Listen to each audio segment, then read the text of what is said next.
Don't know what it means to me. RESPECT. Take care, TC Beauty. Oh, little respect. Oh, you nigga, you. Give me some respect.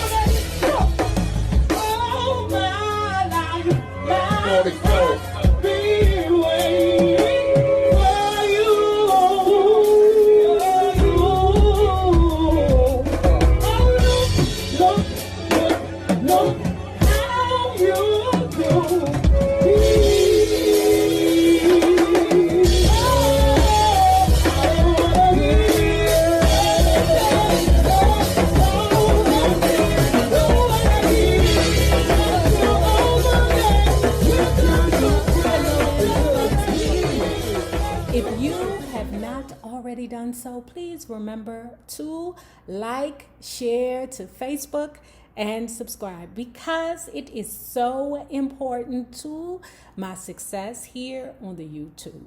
And if you are not a part of our Bella Book Club, please remember to hit the Patreon link below and or the join button here. Now, let's talk about David Ritz, Respect.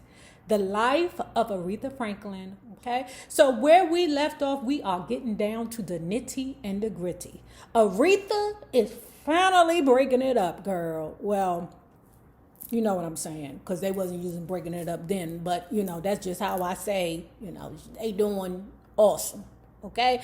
She then released her first album on Atlantic, and it is on fire, okay? Now, she is also enduring physical abuse from her husband, okay? And her brother Cecil said that he just kept smacking her around, okay? And he didn't give a fuck who saw it, okay? That's a problem to me when a nigga is so bold that he can smack you in public, okay? Now, you know, back then it was a different story because as women, we weren't as respected as we are now, okay?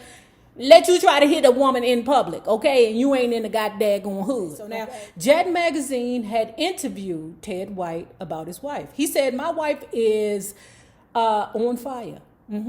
Right now, in 1966, she gets $100,000.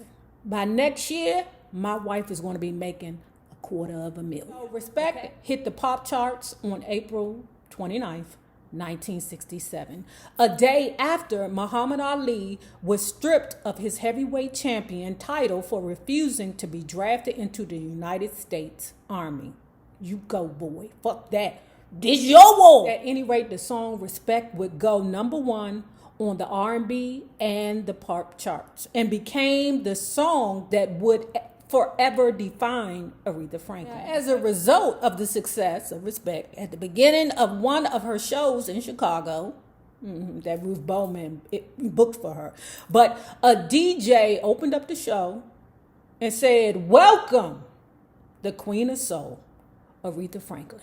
And it freaking stuck. It wasn't like it wasn't hers, you know, in the beginning, because Aretha is the Queen of Soul. I mean, even when she was a baby, she was the baby of soul, okay? But anyway, her dream is now coming true. Her storybook fairy tale is her reality. She is the queen of soul that is married to a dumbass nigga. While America is going through its woes, okay, meaning Vietnam and the civil rights movement, okay, Aretha is going through her woes. Now, while Atlantic allowed its artists to express their woes, Motown only wanted their artists to talk about the good life, okay? We round here on the beach with our kids playing with the beach ball, okay?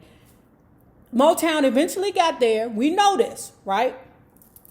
Because people like Marvin Gaye, they did albums like What's Going On. You know, Motown tried to keep that thing bebop and bubblegum. Let's just make all the people happy, okay? I'm going to leave that right there. So anyway, Aretha, on the other hand, was the sign of the times. Her voice was heavy, aggressive, and demanded respect. Okay? Another thing. Did y'all know this? Well, y'all should have known this, right?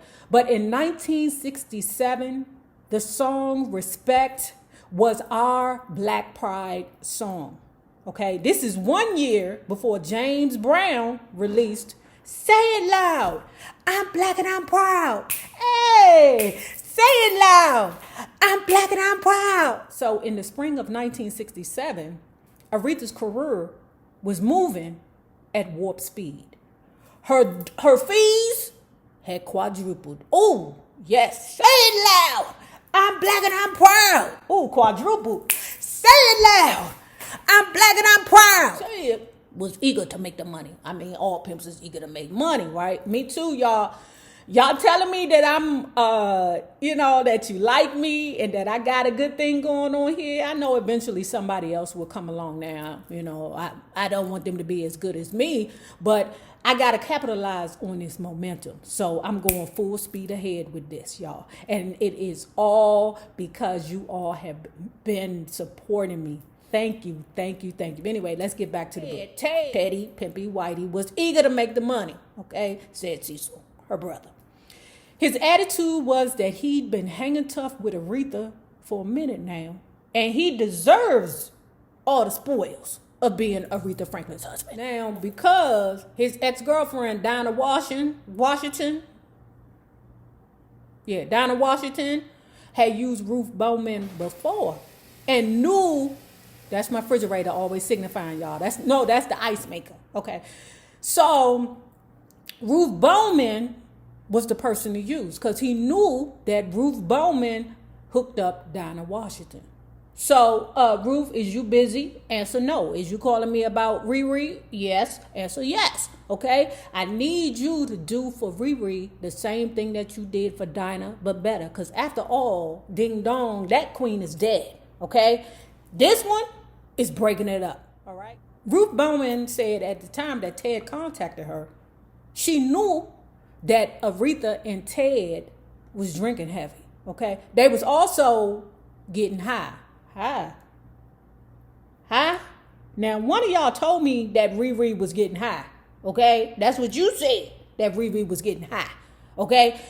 Or one of you, one of my commenters said that. I forget which one is it, Sherry? I forget which one said it. Whoever it is, and you down there say it was me that told you. I've never heard before that Riri was getting high. Okay, I'm learning that she was Drunkie Pooh. I didn't know that she was an old Drunkie Pooh. Okay, but I definitely didn't think that Miss Riri was getting high. Now, they didn't say what she was using. We know that she was smoking on the herbs, but I don't know if she was doing anything more. But anyway, Ruth Bowman says she liked Ted because of the fact that her and Ted shared the same thoughts about the goals that they have for Aretha. She felt that he was the man that would be good for her career. So Ruth said that she booked the first big gig for Aretha in Chicago, the one that I spoke of previously, where the DJ had said, "Welcome to Queen of Soul." Okay. Now, the problem was that she was a heavy drinker and a heavy smoker. Now, at this event, the problem was that she was drunk as shit. Okay. Ruth said she ain't had no problem with telling Aretha, you drunk as shit. You sloppy drunk, girl. Now, Aretha didn't like when Ruth would be like, you old sloppy drunk. But Ruth said she didn't give a fuck. She told Aretha the truth. Riri, you old sloppy drunk that can sing and smoke cigarettes. Okay. Now, Ruth goes on to talk about another incident when she was down there to Columbus, Georgia, and her ass was so fucking drunk that she fell off the stage. Okay. Riri said that the lights blinded her and she misstepped and fell off. Answer no, Riri. Answer no, because guess what? Whoever your assistant was told Rufy, no, she's a whole lie. She was drunk as shit. No. The assistant said, no, she was a little tipsy, i.e. she was drunk as shit. Jab Magazine had posted a picture of Aretha in the Ford Hospital in Detroit. Her arm was in a cast. Okay, the story states that the break required surgery, and now by June 20th, okay, her ass is back in the studio. So she broke her arm on the 18th, and June 20th, a little bit over a month later, she's singing again. I mean, her throat ain't broke. Now, Wexler say he is on overdrive, okay? He's still in his mind trying to take Atlantic to the next place. So he is working, he and his partners, okay? Because sometimes he says that his partner was just Amjad, and then sometimes he says it's the brothers. Like this time he's saying that him and the brothers Amjet and whatever the other one name is. Sorry, I don't know you, dude. I don't know you. But those two is trying to hook up with financiers to take Atlantic to the next level. So they don't have time to cater to Aretha. Okay, so they are dependent on Teddy Pimpy Whitey to take care of Aretha fully. Wexler said the news that she broke her arm was concerning. Of course it was. It was concerning. That's a problem. Okay? Shit, she drunk as shit. She talking about she done got blinded by the lights. Wait a minute. We can't have no lights on the stage because she gonna fall off the stage? Okay, that's a concern to me. But anyway, Teddy Pimpy Whitey assured Jerry Wexler that this would not be an issue. Now, they're working on the next album, the second album. Okay? The problem is that Riri ain't showing up to the sessions. Okay? Now, at first, Jerry Wexler was like, is she somewhere drunk? Is she drunk, Ted? What the hell is going on? Ted said, I don't know. Okay? I don't know what the hell going on. But eventually, Jerry Wexler found out that Riri was pissed at him.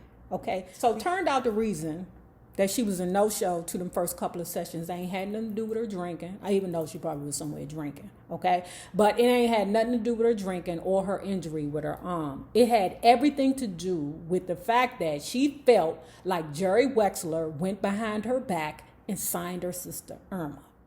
Irma explained the story. She said that after singing with Lloyd Prince for a while and not getting a raise, she decided to just stop singing, okay?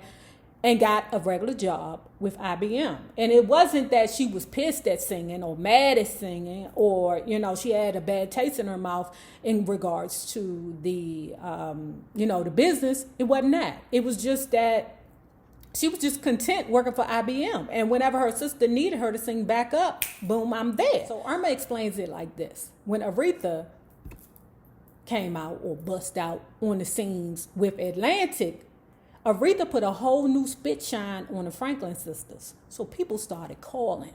Okay? She's like, what the fuck? I'm over here working at IBM. Why the hell y'all bothering me? I'm chilling over here and I am good. My sister need me. I'm with her. But right now I'm good, right? And what I also like about this was that none of the sisters was talking about, oh, Riri, can you help me with money? They were all individual people. None of them relied on their sister's financial game, okay? And pretty much Teddy Pimpy Whitey wasn't going to allow Riri to get them bitches nothing. Calls started coming, okay? And the names that hit was Burns and Rockavoy, okay? She liked a song that Burt Burns had created for her. The name of the song was A Piece of My Heart that ended up in the R&B top 10. The problem came in because Burt Burns, the man who contacted Irma and Jerry Wexler and his partner, all used to work together, okay? And it went bad between them.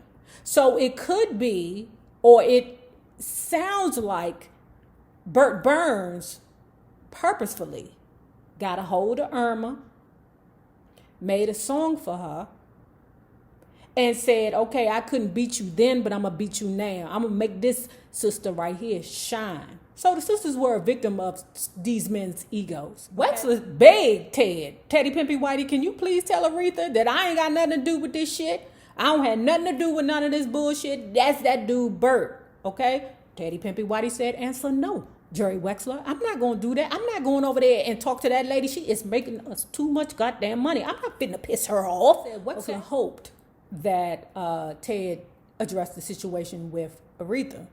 But when they got the recording, it was obvious that they didn't. Again, Aretha used her sisters, Irma and Cecil. And you can hear the sisters prominently on the song, Baby, I Love You. If you want my loving, hey, if you really do. So Carlin said that Aretha's attitude took a change, okay? Just out of the blue, she decided, you know what, fuck these bitches, and fired them, okay? And decided to do what Jerry Wexler previously recommended and hired the Sweet Sensations. That's right, the Sweet Sensations, led by the one and only Sissy Houston. Now, if you have not already done so, please remember to like, share, and subscribe because it is so important to my success here on the YouTube. Now, remember this. The same people that you meet on the way up will always be the same people that you meet on the way down. My naysayers, my patron loves you, babies. Have a good one.